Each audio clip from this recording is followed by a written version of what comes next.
subgroup of G containing n. So since n is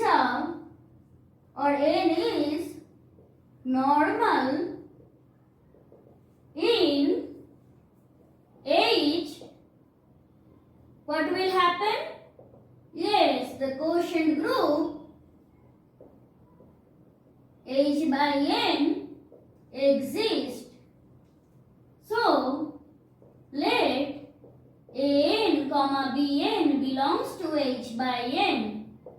Then an bn whole inverse equal to a b inverse n belongs to H by n. So what does it show? H by n is a subgroup of G by n. Now let S be another subgroup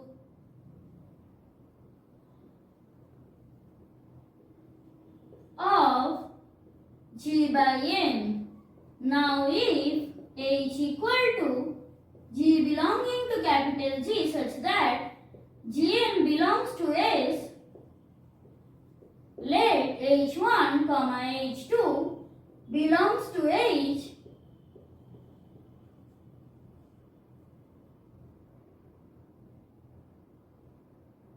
then H1n into H2n equal to H1, H2n belongs to S, and H1 inverse n also belongs to S. Thus, S is equal to H by n. That is, there is only one subgroup of G by n, which is H by n, that contains n.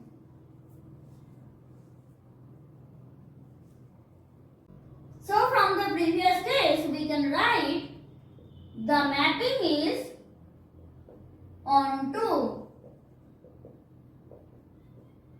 Now let H1 and H2 be two subgroups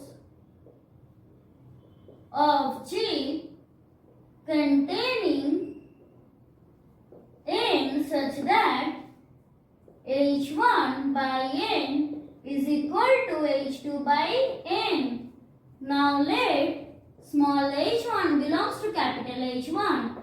That is, H1n belongs to H1 by n. That is, H1n belongs to H2 by n. Because H1 by n is equal to H2 by n. That is, H1n is equal to H2n for some H2 belonging to n. That is, H1, H2 inverse belongs to n. Now we know that n is contained in H1 or in H2.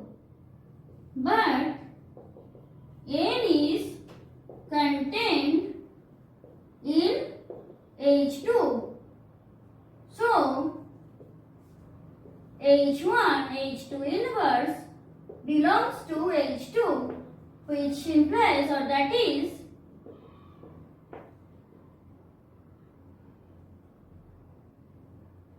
H1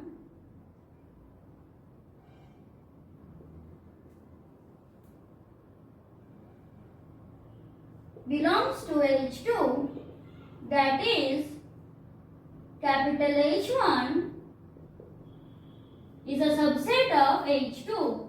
Similarly, we can show that H2 is a subset of H1. Thus, H1 is equal to H2.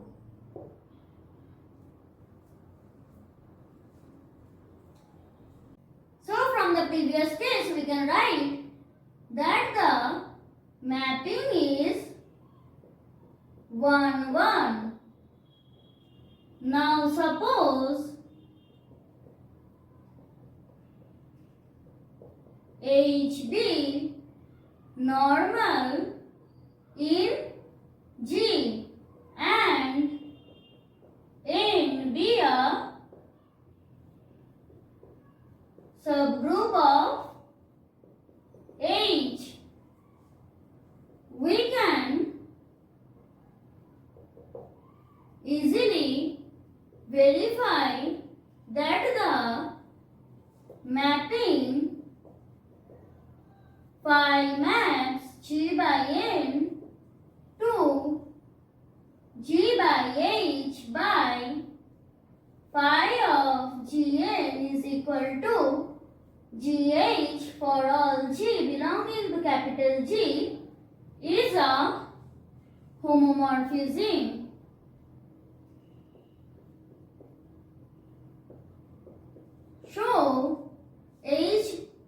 Show the kernel of this homomorphism. What will be the kernel of the homomorphism? Yes, H by N, and thus H by N is normal in G by N.